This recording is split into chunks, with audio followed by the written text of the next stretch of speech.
All right. Hello, everyone. Thank you so much for joining us this morning. My name is Hannah Crapeau, and I'm a marketing manager on the Certiport marketing team. We're so happy to have everyone joining us for our March Certified Academy webinar. Feel free to drop into the chat, and let me actually open things up right now so that we can find out where everyone is joining us from, what courses you teach, what you're hoping to learn today. We want this to be a very interactive session. So feel free, chat's now open to dive in, tell us a little bit about yourselves. We'd love to be able to connect and expand our community.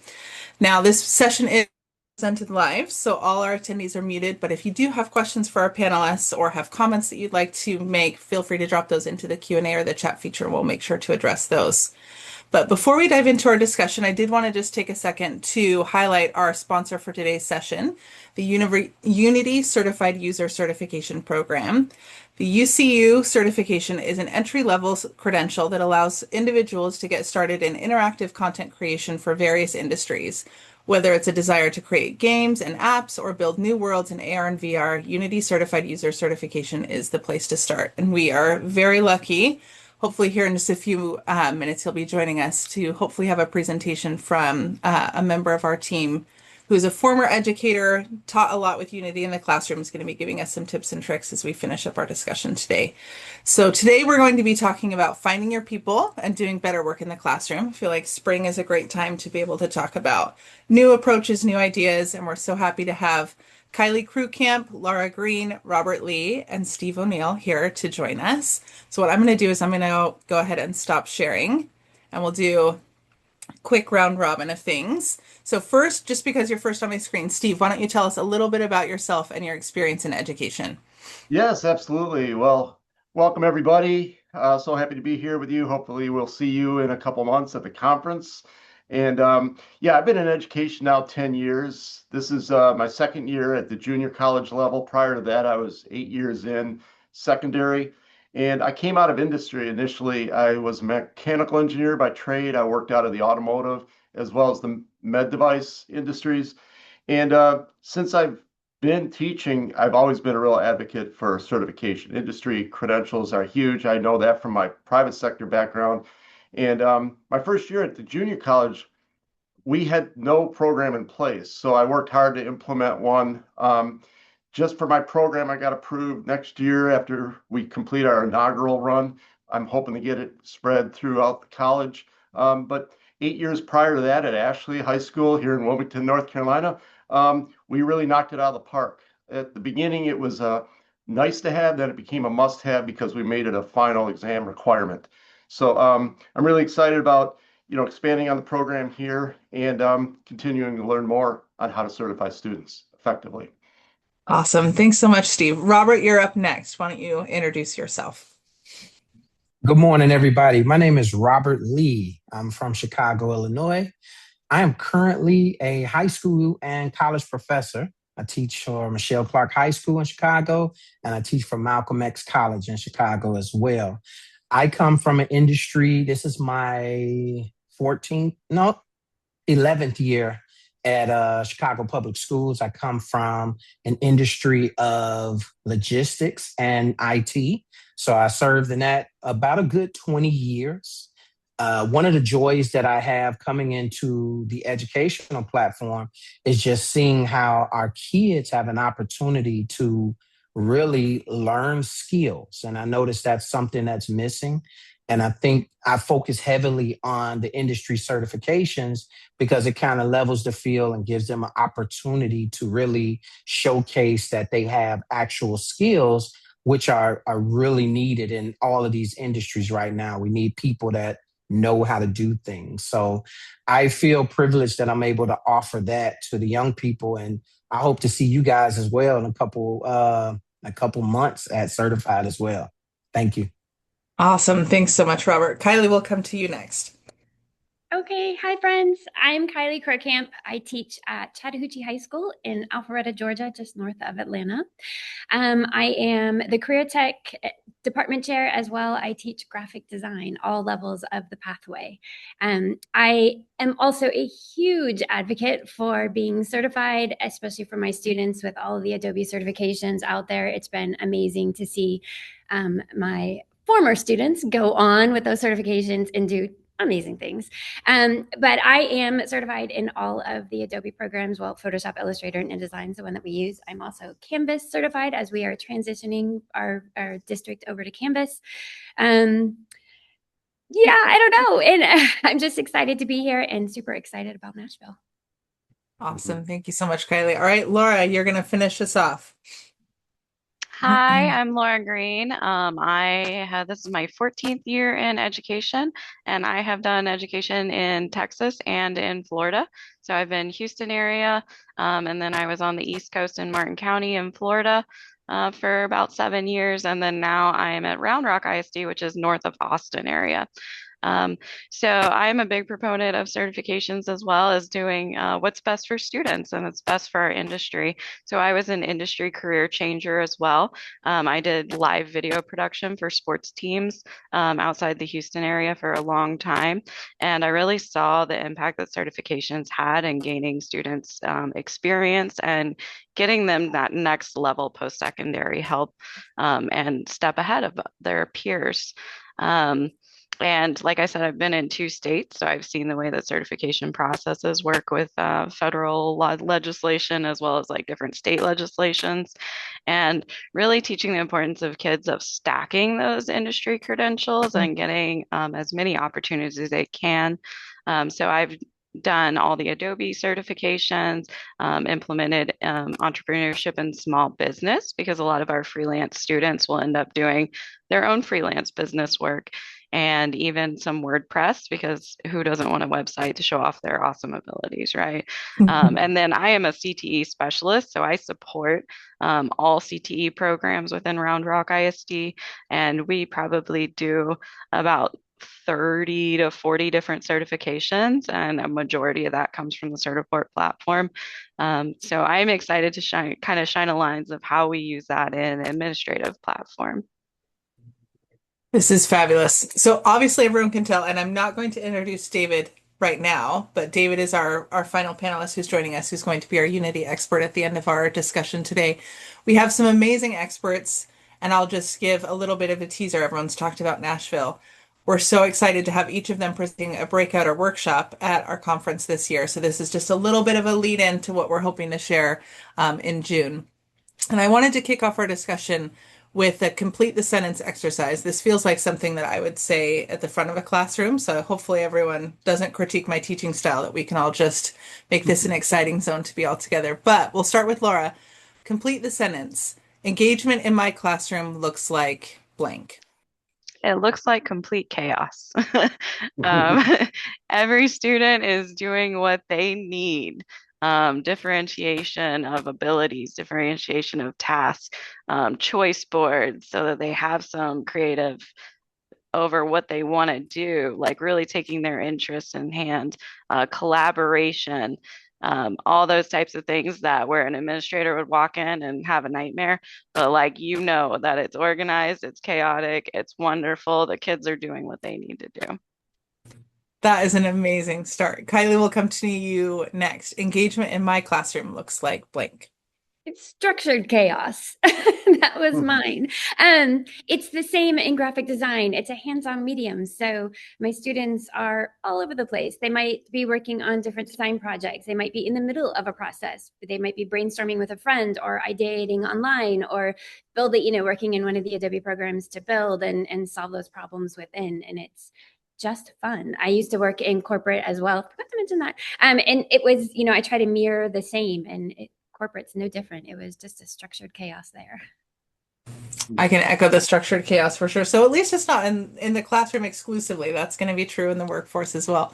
Robert, I saw you shaking your head, so we'll come to you next. What does engagement look like in your classroom? I'm going to piggyback a little bit off Laura. It is chaotic. I'm big on project-based learning. So in my classroom, it's broken into 4 teams. So everybody's on a team. They draft their team members and they have to work together every single day. So you'll see one team working on one portion of a project, another team working on another portion. So if you, as an administrator, and that made me chuckle, they walk in and they're like, I don't know what's going on. And I'm like, I try to break it down to them and then they get a chance to see and they're like, oh, so the students know that they need each other as far as their teammates go to complete assignments. And when I give them big projects, I don't even send it to the whole class. I only send it to the captains, which forces them to work with the team to send them this, define roles, see who's going to do what, and ultimately accomplish the project. So if you come in, you can walk 3 feet and the kids will be doing something totally different. So it's almost organized, chaotic, confusion of people that aren't in that community, that aren't in the room, but it's fun. So I enjoy every moment of it. I like that you added fun, the chaos for sure, but we want to get to that fun component. So that's perfect, Robert. Steve, final thoughts from you. What does engagement look like Yes, in your classroom?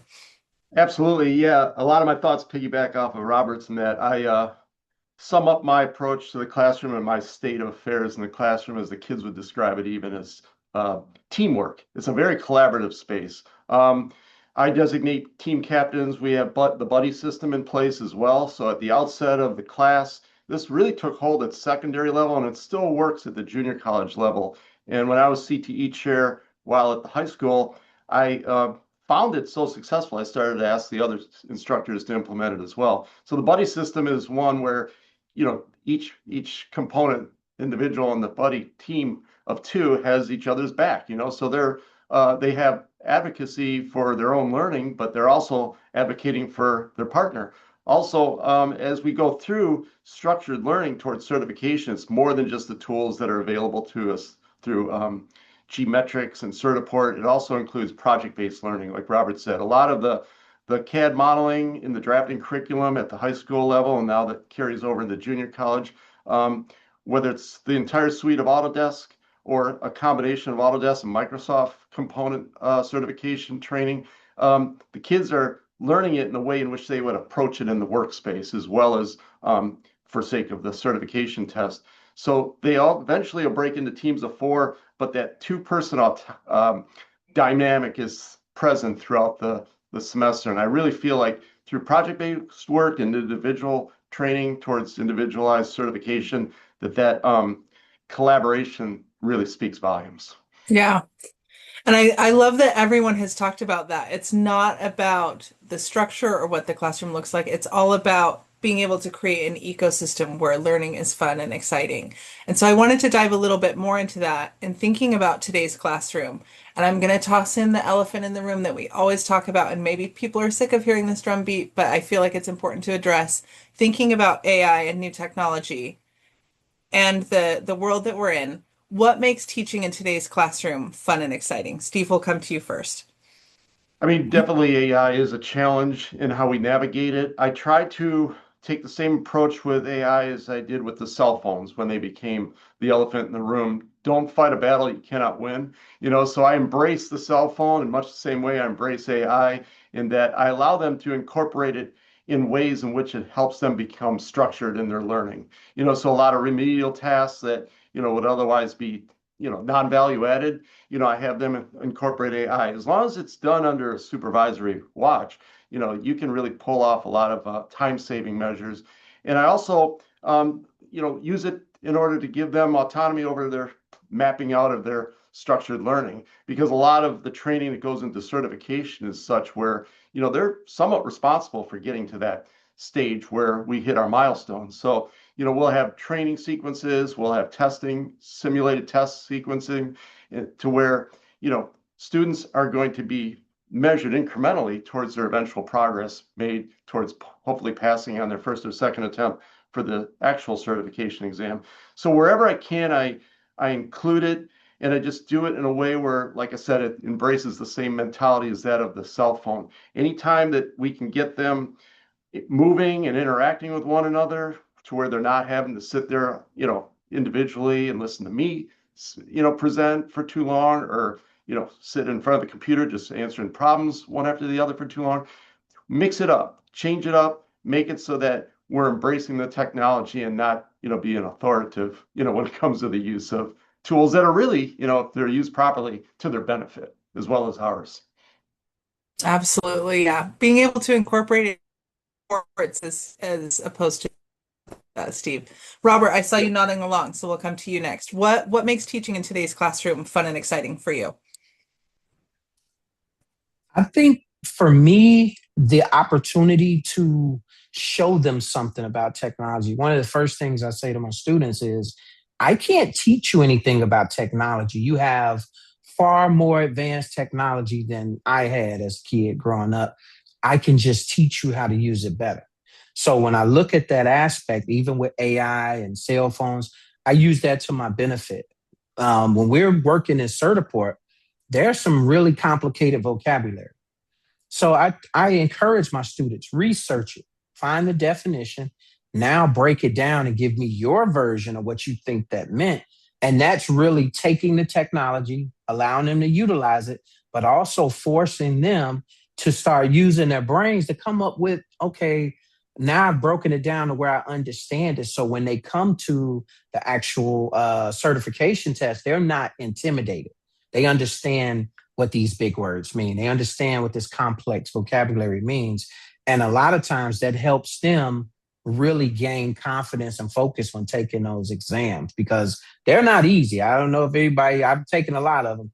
They're hard, and if we could pass them, then we know with enough encouragement and confidence, our kids can do so as well. So that makes it fun because there's days that they take that certification and you just know they're just like blown away, but then they get up and they come back, they're angry, they're determined to take it and pass it the next time. So that's the fun for me, is kind of seeing them fall a little bit and seeing them pick themselves back up and seeing that moment when they pass that certification, and there's nothing you could tell them at that moment. They're the kings of their domains for a day. So it's all about that joy that you have this path, this battle, and you're walking it up with the kids, and they're going to stumble a little bit, but eventually they're going to get to the finish line. And that's the joy. That's the joy every day.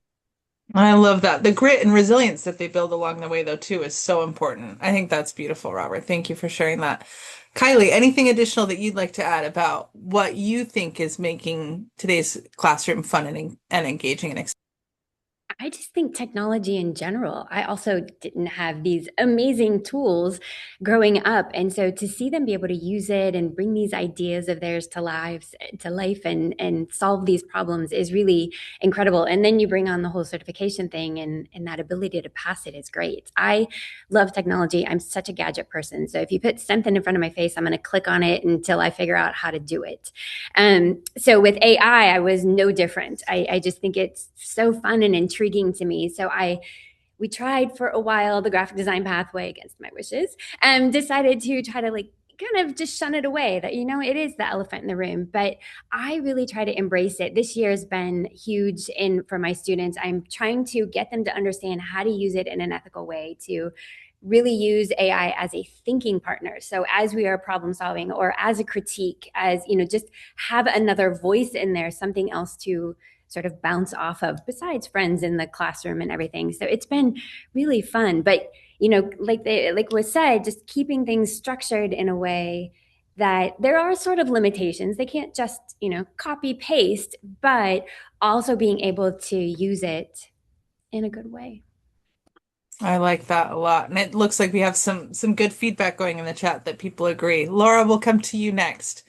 What do you Yeah. think is fun and engaging about today's classroom? Yeah, so I always think how do I put a fun twist on the things that they need, right? So Robert was saying, these certification tests are hard. They have high level reading comprehension.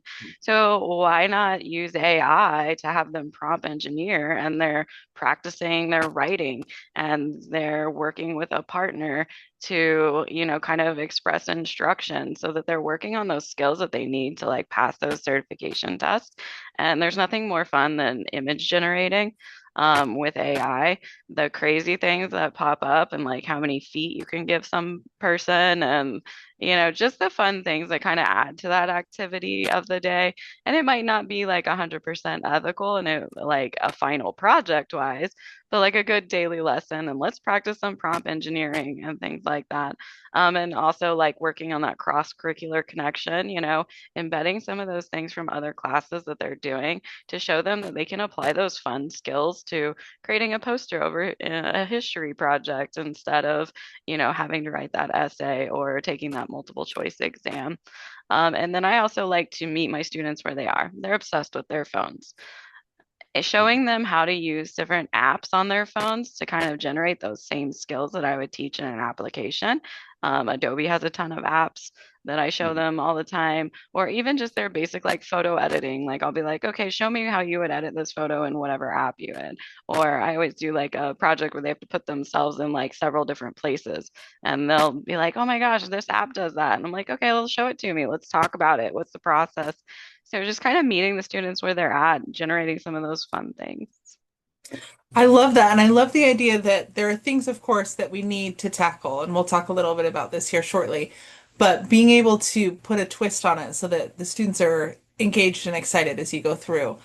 And I know that other thing that we haven't discussed yet is that with all of the fun that we have with technology, there's a lot of challenges, I think, that come along with that. And so today's classroom is more challenging than ever because there's all of these other tools and opportunities for teachers and students to be able to use. So Laura, will come to you first. What are your thoughts about what's making teaching in today's classroom challenging, and how are you kind of combating some of those challenges? So I would say one of the major thing is that right now there's this trend for learning on demand. So like if I want to cook a recipe, I'm gonna Google that recipe, I'm gonna figure it out, I'm gonna watch this video. If I want to do a workout, like I'm gonna watch the video. So like our students are now in that same landscape of where everything is on demand. They want to learn something that they know how to do and they want to be good at it right then and there.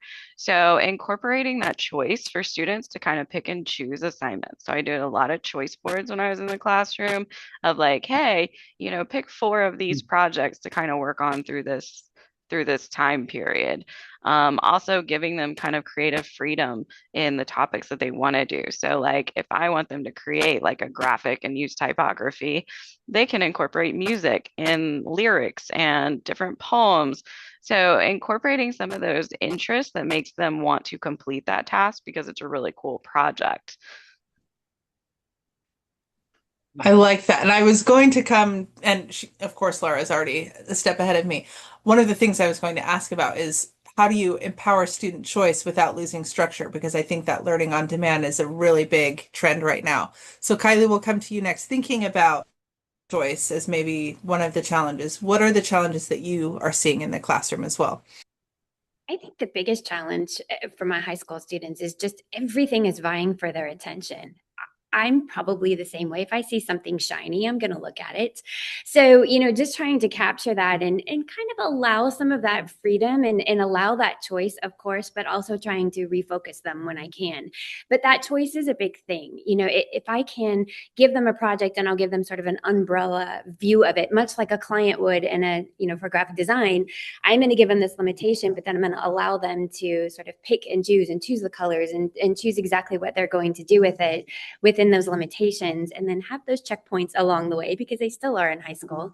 I think that that's a really great way to empower them. Also, that learning on demand, I try to do a lot more allowing them to learn and gain that information instead of me just standing up there lecturing. That bores me and them. No one wants to hear me all the time. So just anything I can do to allow them to focus on their learning, focus on their designs, on their choice, then that seems to help. Well, it gives them a chance to really drive things, right? If I'm guiding the discussion, I'm going to be much more engaged and involved. And so I think that plays a big part of it.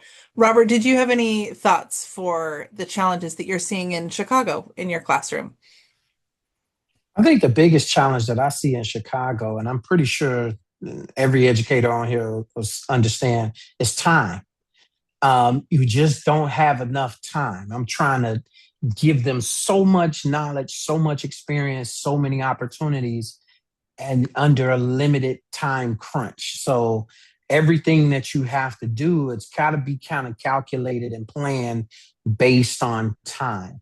We've got to get through this certification because I want to jump into this one next. So I'll have this limited amount of time. So it's just this unique balance of trying to get as much in as possible in a limited time. And there's some classes, I'm sure everybody will agree, you wish were 2 periods or 3 periods, like because you got that core group of kids and they're on it. And you're like, I wish I had more time with them because I want to throw this at them and that at them. I would throw everything at the kitchen sink, but you just run into this time crunch. So I think for me personally, time is the biggest enemy in the classroom for what we do. Steve, I'm curious. We've had a lot of feedback from our colleagues, our friends here in K-12. What are your thoughts on things that are challenging in today's higher education classroom? Yeah, at the junior college level, I get a mix of what we call dual enrolled students that are high school age, junior, senior, as well as older learners. So you're having to navigate that huge age gap, within the same classroom. But one thing that's common across the board, though, is the quick turnaround on how they consume information. And a lot of the high schoolers, even junior college students, are associated with that style of learning where it's absorb as much material as they can and then just regurgitate it, for sake of a grade and then move on to the next thing. Well, certified learning is a more long, drawn out, planned, mapped out process. So, it speaks to the aforementioned project-based learning, collaborative team building, and so forth. But one of the things that I do to empower the student choice, regardless of what age group we're talking about here in the way of a student, is to give them that autonomy over learning. Mix it up, like I mentioned before, between project-based learning as well as task-based learning. Keep my talking, at the outset, my presentation to a minimum. I don't try to exceed more than like 5-10 minutes max. And a lot of that's just on project-based lab learning objectives that we're trying to meet. But if every day is different and they have autonomy over their learning, whether it's, I want to design this to eventually 3D print that, to eventually, create this assembly. Every stage along the way, in complementary way to their certification training, they're taking autonomy over their learning and deciding what it is they want to design. So wherever I can, whether it's through AI, through their phone apps, or through, the lesson planning, give them ownership of their schedule of learning as well as their content and their deliverables. I think it just breeds that much more engagement. And yeah, giving them autonomy means giving them choices. And, we do not fight a losing battle if we allow for that. Yeah, absolutely.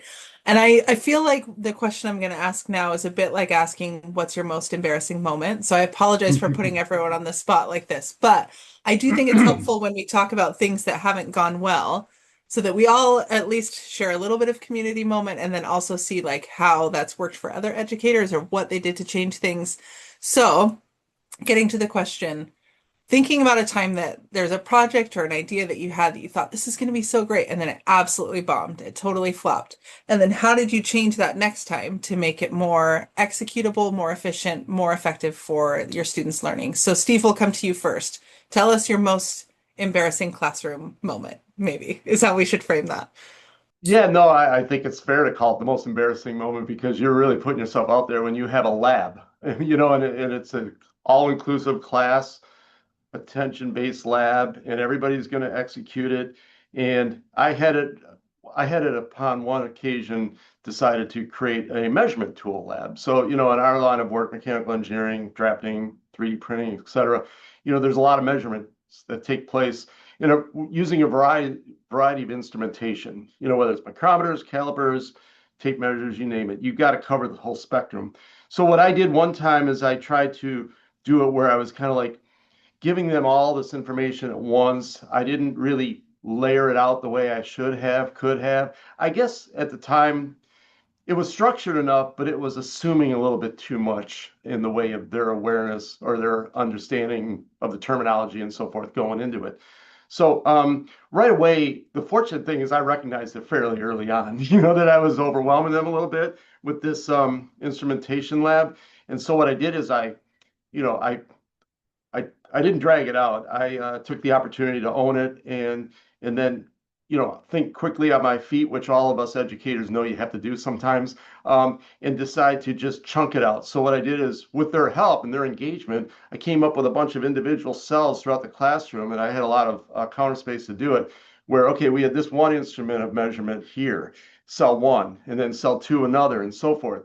And then I just kind of like on the fly had them come up with work instructions on how to use that instrument after having a rundown with me on each station. So the bottom line is, don't assume too much. Like one of our educators mentioned earlier, use AI to try to build up their knowledge base of terms and vocabulary as much as possible going in. And also, make it so they're moving around, but by incorporating all these different cells, it forced them into movement, forced them into interaction, and it also allowed them to differentiate between one form of measurement to another. And yeah, that was my embarrassing moment, if you will. And it turned out to be a success. That's like the least embarrassing, most embarrassing moment I think I've ever heard, because you came out very well in that story, Steve. But I really do appreciate that, because I think, to your point, thinking on the fly is so crucial. You saw, I call it the deer in the headlights look. It's almost like when someone speaks to you in a language that you don't speak, and it's just, you panic immediately, right? These students don't understand what they're supposed to do. So being able to adjust so quickly, I think that that's a wonderful skill set. And Robert, I see you getting excited and nodding along. I don't know if yours is going to be more embarrassing, Robert, than Steve's, but I'd love to hear yours as well. I'm pretty sure mine's going to be a little more embarrassing. I had big dreams a couple years ago, and I got sent down to teach sophomores. So I had this map, this plan I wanted them to take care of. I made the brutal mistake of starting these sophomores out with Microsoft Excel. And you said something a minute ago, the deer in the headlight moment. Mm-hmm. After about 3 weeks, I'm literally like, what am I doing wrong? And I had to realize they were not at that level yet. I had big dreams. So I had to come down to earth and circle the wagons and send them to something that could build their confidence up. Because after looking at them the first few weeks, I'm like, if I give them this certification in 4 weeks, they're going to get destroyed. And that's going to crush their confidence. And I'm literally like, what was I thinking? Because I had these big dreams, I just knew they were going to be these Excel masters and this and that. And so I had to circle the wagons and start them and build them up, instead of thinking that they were going to be way up there with this assessment, which is probably one of the hardest ones that you could take. But I had big dreams. So that was my embarrassing moment of coming in there and say, hey, guys, I made a mistake. It's nothing you did wrong. It's all me. I wanted you to be somewhere you weren't ready to be yet. So I literally had to eat a big old humble pie that day and just fix it, recalibrate it. It turned out well. And they were able to come back into the year, and they were getting, they were doing okay with it. So it was just one of those moments. And I look back and I'm just like, what was I thinking? But too fast, again, too soon, right? And you're not the only one. It looks dreams. like we had some people in the chat saying, been there too. So we really appreciate you sharing that, Robert. That's wonderful. Thank you. Kylie, any thoughts from you? You're coming from graphic design, so a little bit of a different background. What was a project that just totally bombed in your classroom? It's not so much a project, but it's been years in the making. So it's not really one moment, although I have had plenty of those moments where I've had to quickly adjust or just completely apologize. And I apologize, it's class change, so if it's a little loud, I'm sorry. Mine is trying to teach the design principles. It seems like we might lecture, we might show a video, but no matter what we do, when it comes to applying those principles, my kids are just struggling. And it's something we've seen across the board in our pathways in our district. And so I've this year decided enough, I can't do this anymore. They're just, I feel like I'm teaching and reteaching and just trying to get them to understand how to apply it. So I started putting together like these little sort of modules using Genially, where it might be a little bit of information, not a ton, certainly not a lecture, and then it might have a little video of somebody else teaching it too and sort of applying it, like a quick, 2-minute video. And then they might do a quiz in there, and then I'll take them out of that into the LMS, and maybe we'll have a discussion or a quick design analysis, and analyze this. And then we're going to do a little mini project, a mini challenge on just applying that one tiny little principle, and then we'll go to it. So I'm trying to stair step it a little more. So far, it seems to be successful, but we'll see. Hopefully. I like that there's trends, because I think that makes this relatable for all of the people who are here listening, because it's almost assuming too much or making decisions about what your students know, right? And then you feel embarrassed or you feel like it flops because the students aren't at the level that you anticipated. So it's being able to adjust on the fly and backtrack a little bit. And Laura, I'm sure you have thoughts about this as well, but curious to see if your theme aligns with what everyone else has seemed to share too. Yeah, so when you first said this, like the first thing that I thought of is to fail is to learn, right? So we are all in the process of learning, and that was something that I always tell my students is like, hey, I'm not perfect. I'm still learning too. Um, so that was something that I kind of was open about in my students. I'm like, hey, if you have better ideas at things, like tell me. I am more than willing to like hear you out because I can always improve. But I think my first embarrassing moment was as a first year teacher. I mean, I haven't been in high school in 25 years. So I thought, would I teach this or how would I learn this in school? Being a career changer, I had no like teaching training. And so I was like, okay, well, you front load vocabulary. So I sat there for an hour and a half and read words and definitions, and the kids are writing them down. And by the middle of that class, I just looked at them and I said, everybody stop. I am so sorry. Like, let's rethink this. Like, this is painful for me. It's painful for you. It's painful for everybody. I didn't even like doing this in high school. I don't know why I would have you guys do it this way. So just some of those things. And then another thing that I like always kind of struggled with as a teacher is incorporating like those English language learners in our content because it's such a high level of academic vocabulary. And when you have the low level of academic vocabulary, it's hard to get that into your classroom and support those students. So something that I did is I kind of created this word wall. And as we came to the word in the classroom and, it was something that they didn't know or they didn't catch on to, we would do a graphic organizer where it'd have the word, it would have a picture, it had the definition. Maybe I would put it in Spanish when I was teaching at like a Title I school where it was a lot of Spanish speakers. And we would just put that on the word wall and then it was there, it was available for all of them. So it was just kind of a different way of doing that vocabulary that makes it more inclusive and less painful for everybody involved.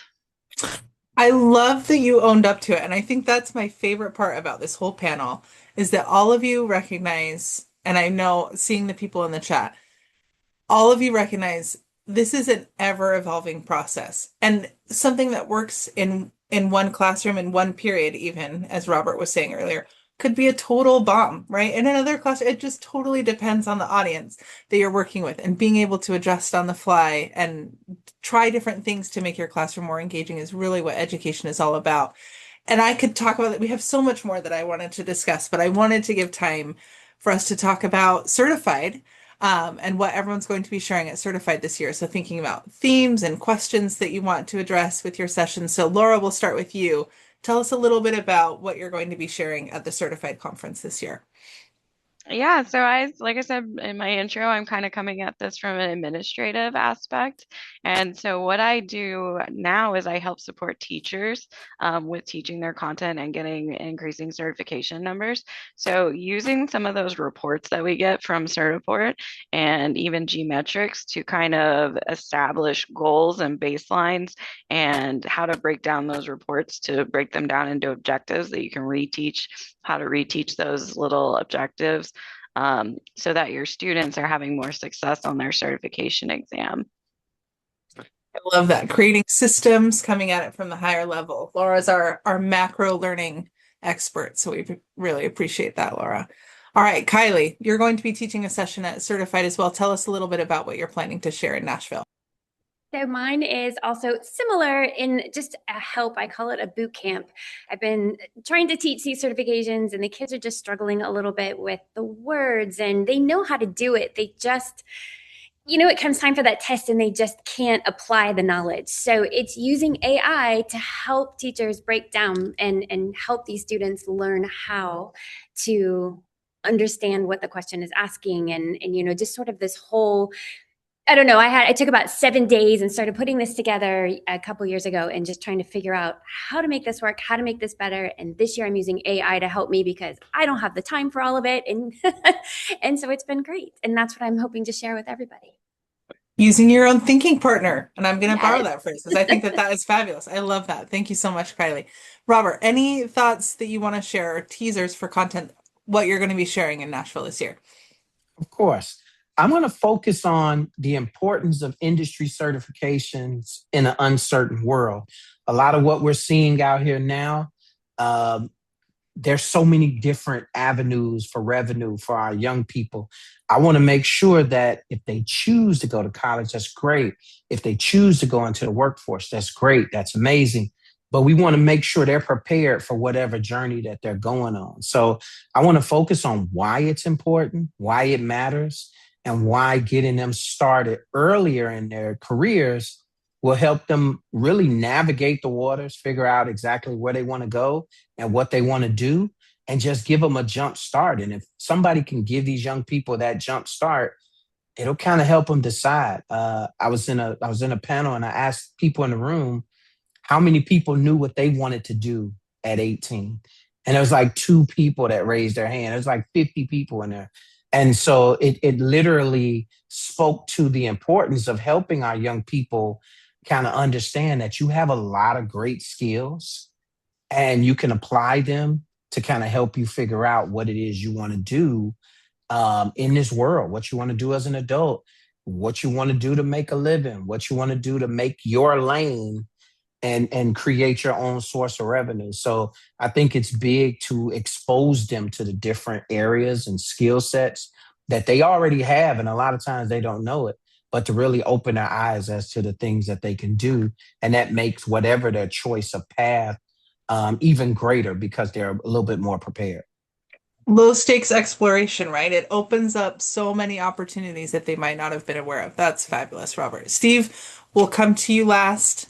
Tell us a little bit about what you're going to be sharing in Nashville this year.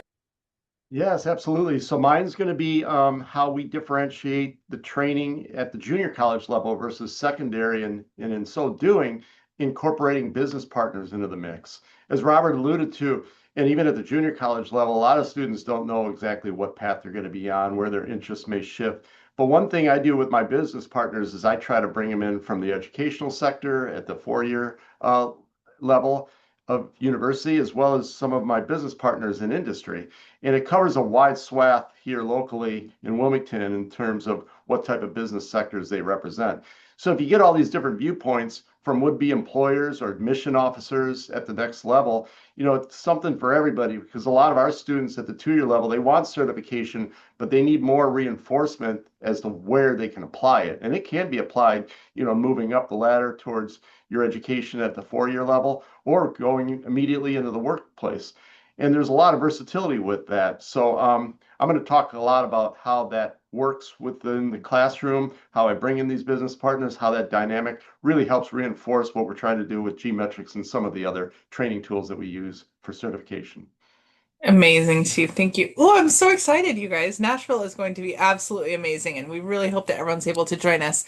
And I'll do some more information about that here shortly. I'll drop a link into the chat so everyone can check out details for the conference, start registering. But I don't want to cut time short for David. Thank you for being so patient, David, while you're here with us. I just made you a co-host, so you should be able to share your screen. David is our resident Unity expert, former educator turned industry. So he's the flip-flop of everyone else who's on this panel. But he has some incredible information to share about student engagement and getting started with Unity. So David, I'll go ahead and pass the time over to you. Sure. So I guess quick introduction for myself. I was a game and sim teacher. I taught Unity in my classroom. I also did Adobe certifications and IT specialist certifications. I was a subject matter expert for a number of Unity and IC3 and IT specialist exams before coming full time onto Certiport. I worked here in Central Florida where I live, and now I work full time as a content developer for Certiport. I work on primarily Unity and Adobe exams right now. But when I was in the classroom, one of the things that I always made sure was a really important aspect of my classroom was engagement. Engagement was always what I considered key. I needed to get kids involved and excited about what we were doing in the classroom, or they weren't going to be able to pick up what we were doing. I often, because it was a game and sim classroom, I'd get a lot of kids who were told like, "Oh, you love Call of Duty, huh? Well, do we have a classroom for you? It's called Game and Sim, and you're just going to go in there and you're going to play Call of Duty and you're going to get an A." And they'd come in and I'd be like, "Okay, we're going to learn about variables today, or we're going to learn about arrays today." And kids' heads would explode because they were not expecting to learn what's the equivalent of another, like learning Japanese or something. Like they were thinking, I'm going to go in there, I'm going to play video games, and I'm going to have fun, and it's going to be an easy A. And then, they find the cold hard reality. So if I didn't make the classroom engaging and fun, I wouldn't have been able to be a success at all. So some of the things that I did in my classroom, I did field trips. As you can see in the slide here, that's a picture from one of the field trips that we did to a VR arena where the kids could try out different VR headset rigs and experiences. We did competitions like game jams. We actually had a competition I helped start years ago called Game Fest, where kids would make projects and show off their projects. And we'd also do esports competitions at the event. We'd have speakers come in from industry to talk to the kids about working in industry and things like that. I would do game days where the kids would play games based on a concept we were learning, right? So if we were talking about platformers or something, we might have a game day where like the kids would all get a chance to play some platform games and get a feel for what some professional platform games look like, as well as some games that were put out there just as fan projects and stuff, people who were amateurs at it. And we do certification recognition. One of the certification recognitions I would do in my classroom is we, being in Central Florida, any student who got a certain number of certifications into my program, I had a 4-year program, we would take them to Universal Studios Florida, and we'd do a behind the scenes tour about how they do all of the simulations for the rides at Universal Studios Islands of Adventure. And that was a big motivator for the kids. They loved that. And I ran 2 clubs also. While I was teaching, I did a game club, which would be an esports focused club. The kids would get to play games with each other and things like that. And I worked at a Title I school. There's a lot of low income kids. So one of the great things was, we would have all the newest, latest and greatest games and technology and stuff. And it would give kids that were from these low income homes a chance to play these things, that they wouldn't necessarily have access to at home and be able to play with their friends. And I wrote play games on here, and I don't just mean let the kids play video games during class, but I mean turn the learning into games. For review, do a Jeopardy game or something like that is always like a fun one. But also, just taking things and turning it into like a minor competition of like, hey guys, there's a bunch of errors in this code, and whoever finds the hidden error gets a special prize or something like that, or gets their name on the board or something like that. There's one error that I put in here that's really hard to find. I don't think a lot of people are going to find it, but anyone who does gets a special recognition. Those things always get their blood pumping and stuff like that. I mentioned I teach Unity, and so some people on this webinar may not know what Unity is.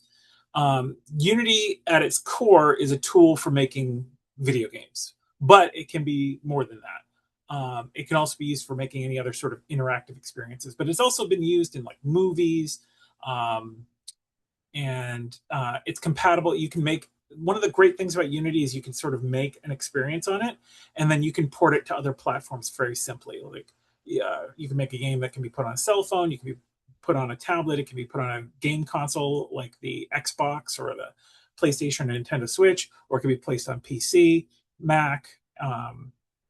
Lots of variability with it. It allows you to make 2D and 3D experiences.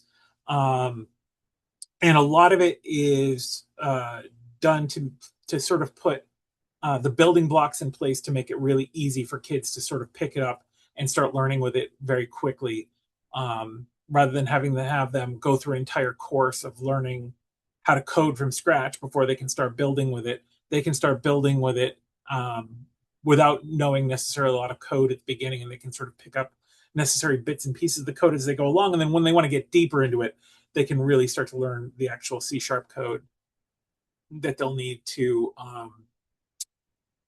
get deeper into the learning with it. So if you wanted to incorporate, say start a new program where you were going to have Unity in that program, or maybe just introduce Unity to a program and you want to start promoting that in your program.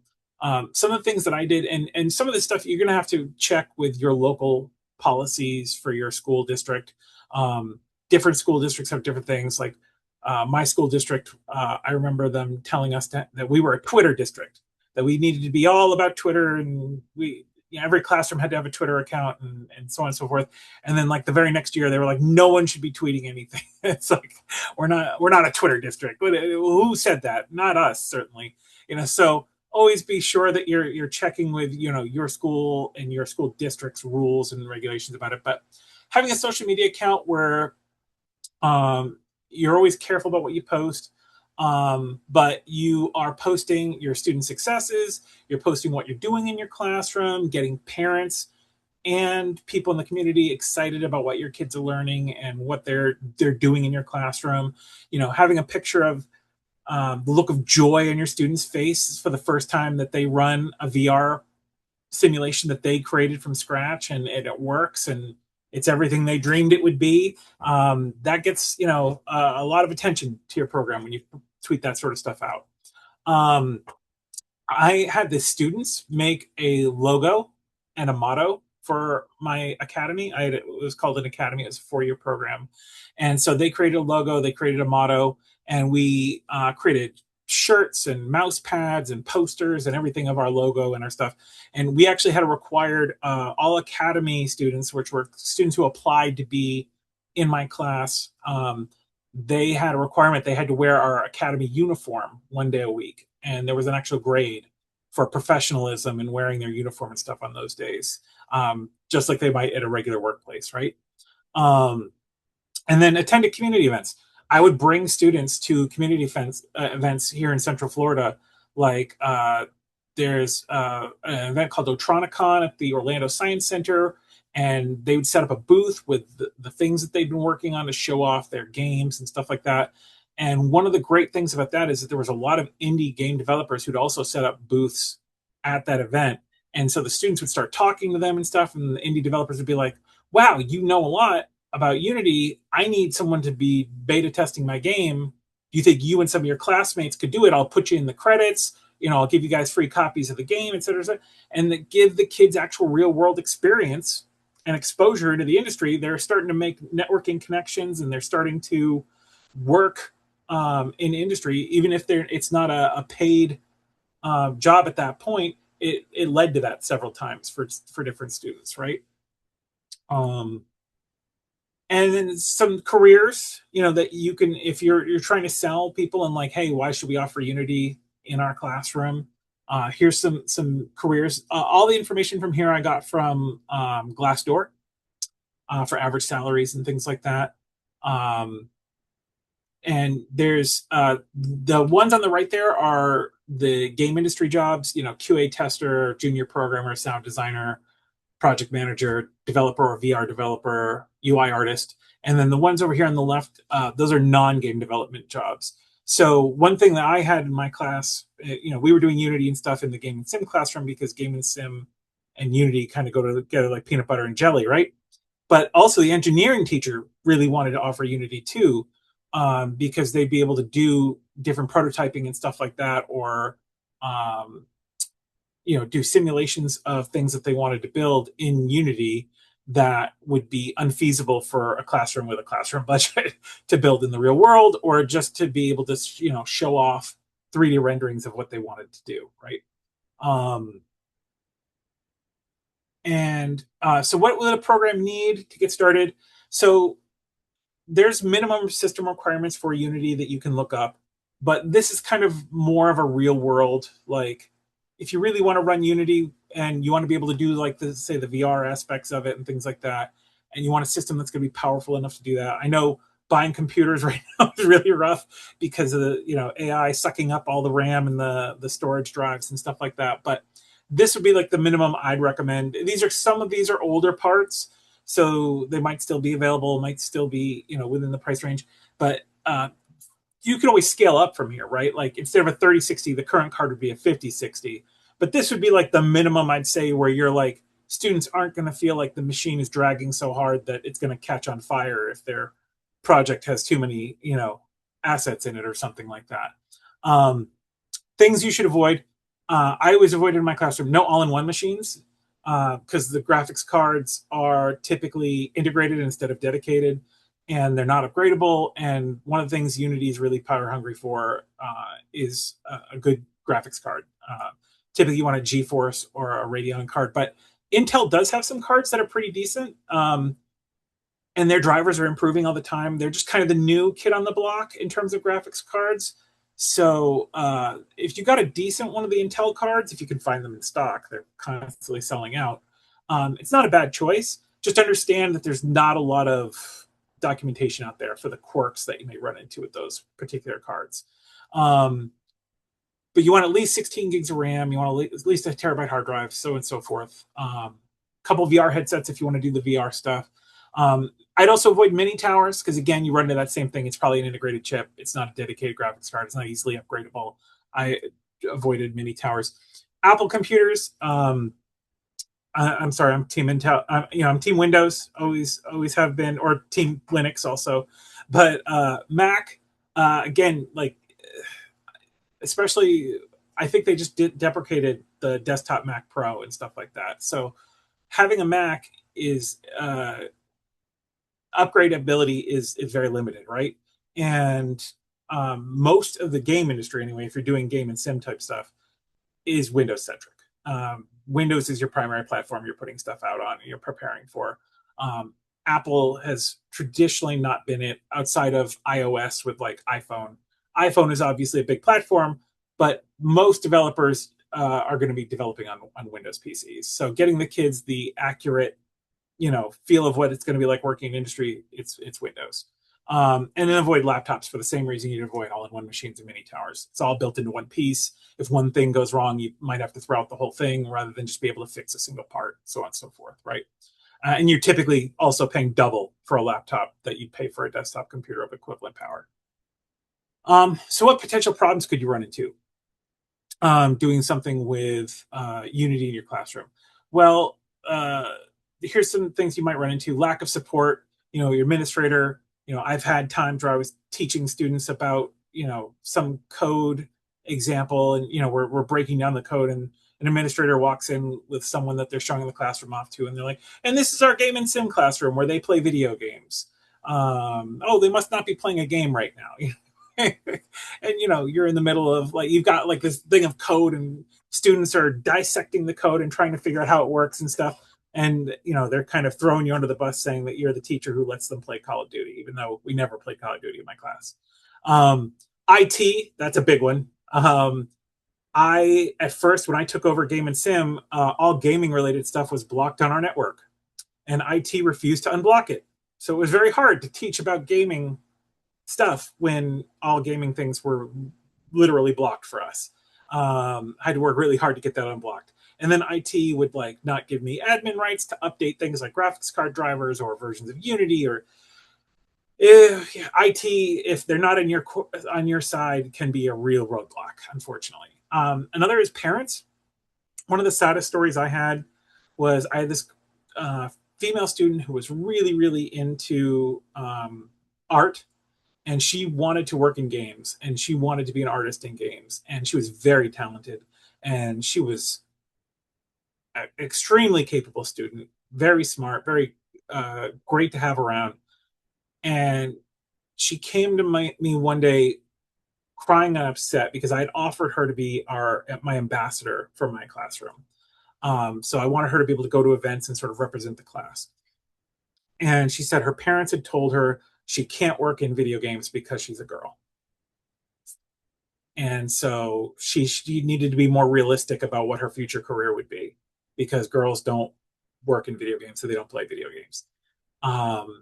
And so that's why I say parents and lack of support. If the parents think that your class isn't worthwhile for their student, that's a huge roadblock in terms of getting your kids engaged and keeping them working and happy. Oops, sorry. Other issues you can run into: lack of budget. You're going to need the technology. You're going to need classroom supplies. Sometimes you're going to need repairs, right, on your technology in your classroom. And technology issues also are a big thing. You have this whole lesson plan involving some online content, and the internet goes down for the day. You have to be able to pivot very quickly. Also, overcrowding. They give you 20 computers and they give you 40 kids. That's a huge roadblock. You need the kids working every day, and if there's one computer for every 2 kids, one kid is not doing something at all times, right, out of every 2. It's very rough. And I talked a little bit about that stigma of your class being tied to video games can be rough. If you're planning on teaching Unity, here's some free resources that you can use. There's built-in tutorials in Unity itself. There's Learn.Unity, which is put out by Unity. It's got some good stuff in there. And then there's, other third parties like Khan Academy, Code.org, CodeMonkey, Free Code Camp, and Udacity. These are all great free resources, especially for teachers who are on a budget. They don't have a lot of things to add, paid curriculum to their classrooms, etc. And then there's some paid resources, right? Now, full disclosure, some of these are offered by Pearson themselves, right? But LearnKey, Geometrics. Geometrics is just practice quizzes, right, to prepare you for certification. So I've seen some school districts, such as mine, that were like, here's the Geometrics. That's all you need to get these kids prepared for certification. Enjoy. So that is not all you need. It is a practice test to get you a snapshot of where your kids are in their learning process. It will not teach them what they need to know to pass the certification or use the software in any real meaningful way. It's just a practice test to show them what the real exam will be like, and to give you a general idea of where they are in different skill groups and stuff like that in the process of learning. So Geometrics is a great tool, but it should never be your only tool, right? But LearnKey is a good partner with Geometrics because that's actual courseware. There's some things you can get on Humble Bundles sometimes if you keep your eye out. They'll do hey, there's this Unity bundle for $25 or something like that. And you can get a bunch of books and stuff. Now, whether you can share that with your kids or not, it's probably not just if you buy one bundle, but if you could buy, you might be able to get a grant or something to buy bundles for each of the kids in your room or something like that. And you can always use it to teach yourself and then use that knowledge to build your own stuff, right? There's Udemy, Coursera, LinkedIn Learning, Skillshare. MSI just put out some courses for Unity. I haven't had a chance to fully test them myself yet, but I've heard good things. So I'm excited to try that out as soon as I can. Some things to avoid with paid resources. Don't make a big financial investment in a static curriculum. It will not work out well for you. We made that mistake in our class once. We paid $5,000 for a curriculum for every classroom in our district to have access to some curriculum. And then all the exams and the software updated, and the curriculum people told us, we're not updating. Like, this is the curriculum that you got. So we were kind of left in the dust, and the $5,000 was supposed to cover us for like a period of so many years. And we immediately had to go get something new because that curriculum was no good the very next year after we bought it. So always be very wary of that. Ask other instructors at high school and college level for resources that they found useful. That's always your best bet, right? What did you use? What worked for you in your classroom? How did you use it? Getting that feedback is way better than just like, hey, this got a good review online, so I'm going to buy it and use it in my classroom, right? And then avoid physical books for Unity stuff. They tend to not age well with the speed that Unity updates. I love some of the Unity books out there. I've read them, I've enjoyed them, but like buying a class set and being like, this is what I'm going to teach out of is probably going to be rough because there's probably going to be updates and you're going to constantly be like, okay, when the book says this, it's not like that anymore, guys. This is how it is now. And like, you're just going to constantly be doing that every day in every lesson after a while because those books are going to wear out faster than they'll probably arrive from shipping, right? So best ways to prep for certification, always provide real world scenarios, right? As much as possible. You don't want to just be like, we're learning this because, right? You want to, okay, here's why we're learning this. Because if you're developing this type of project, you're going to need to know this so that you can do X, Y, or Z, right? I want you guys to be building this as a project, as if you were working in industry. Here, what are you going to do to solve this problem, right? Create project templates where the students are allowed to flex their creativity with the project. One thing I did when I was teaching, like say Adobe Photoshop, I had a picture that I'd use when we were teaching how to replace things in a photo. I had a picture of Godzilla standing over destroyed Tokyo. And I would just challenge the kids like, okay, now that you know how to replace things, replace Godzilla with whatever you want. Be creative. And, you get like Honey Boo Boo destroying the city or, one of the Teletubbies or, Barney the dinosaur, et cetera, et cetera. Kids would go crazy and they'd have to, oh, Mr. Mini, I need to show you what I did with my picture. They all had to, show you what they'd done because they were so excited about the smart and unique thing that they did, which was Sonic the Hedgehog number 25, for your day. But still, you're like, oh yeah, that's awesome. But it gets them excited. It gets them involved. Even that kid who's like, I'm not interested in this. I'm not learning Photoshop is like, oh, can you show me that again? Because I want to try one. I want to make one myself. And then maybe they find out they do like it, right? Drill the basics and keep including the basics in grades for projects. One of the things that, especially with coding, if they aren't keeping up with like their naming conventions and things like that, it can lead to chaos with grading. You're like, you left your naming conventions behind, so I'm having trouble reading your code. So if you include naming conventions and things like that in your grades on every project, every time, it drills it into them, and then it'll be good. So it makes your life easier, and it gets the kids starting with good habits, so they don't develop bad habits and then have to unlearn those bad habits later on. Practice tests are key. We talked about geometrics, but you can make your own practice tests if you need to. But you need to give these kids practice tests so that they are aware of the type of questions and things like that they're going to see when they're certifying. And then one thing I always did was really successful for me is I would try to get an in-school field trip day where I'd pull the kids from their other classes on the day we're planning to certify. And the first half of the day would be a review. We would just do like this rapid fire, like let's review everything that's important that we've covered, up to this point, the stuff that you guys had sticking points on, the stuff that you guys struggled with. Let's go over it all one more time before you sit down for that exam, because I want you all to be really ready and steady on your feet for that exam.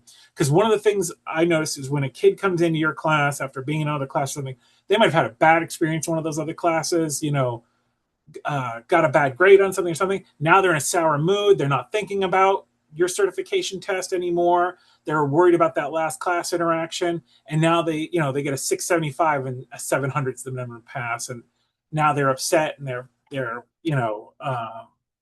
cursing their fortunes that if it had been any other day, they think they would have passed, right? So try to make that as possible as you can, right? Put them in that good spot where they don't have the other things to worry about that day if you can help it. And that they're just in testing mode for that whole day. And so they're as ready as they're possibly able to be by the time they sit down for the exam. And that's all I've got for my presentation. Thank you so much, David. That was incredible. Super wonderful information. And I know we had questions coming in before as we were having our discussion about Unity resources. So we appreciate you walking us through those. I know we're a little bit over on time. Thank you so much, everyone, for sticking with us. To save us on time, I dropped some of our announcements about Certified the conference into the chat, as well as our session that will be taking place next month. We're going to be talking about closing the gap between education and the workforce. So a really wonderful continuation of the conversation that we've had today. I just wanted to take a moment and thank all of our incredible panelists and David for being here with us. And we hope to see all of you in Nashville and with us again next month. So thank you so much for learning with us, everyone. We will talk to you soon. Have a fabulous day.